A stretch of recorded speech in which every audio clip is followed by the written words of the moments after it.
res vrhunski občutki.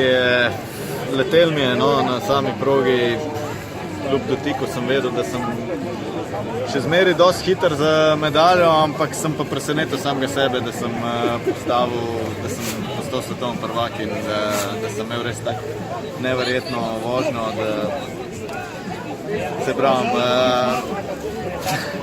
Prej sem napovedoval, da drugo mesto ni več opcija, tako da sem štartal na prvo in mi je res ratal, tako da sem res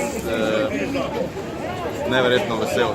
Mislim, zelo vesel, tako da kaj ne rečem. Še samega sebe sem presenetil s to vožnjo, tako da in ne moram reči, da sem lahko v bistvu bil dvakrat svetovni podprvak, zdaj mi je pokončno ratal svetovni prvaka in to sem si želel in to sem naredil, tako da sem res veselno.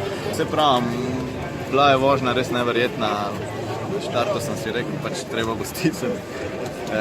Ni bilo lahko, pač konkurenca je močna, tako da jaz sem se fokusiral na vožnjo in res stiskal maksimalno. Tam vmes sem naredil dotik, pa sem pač vesel, da nisem padel ven iz ritma, da sem sam še nadaljeval, da sem stopnjeval do cilja in da je bilo kljub dotiku še zmeraj tako dober čas, da sem na koncu zmagal in sem zdaj svetovni prvak. Res zaslužena medalja, no. Jaz sem se res trudil, da bi to dosegel in mi je uspel, tako da se pravim, mogoče sem celo samega sebe presenetil, da mi je to uspel, ker ni bilo lahko, no, se pravim.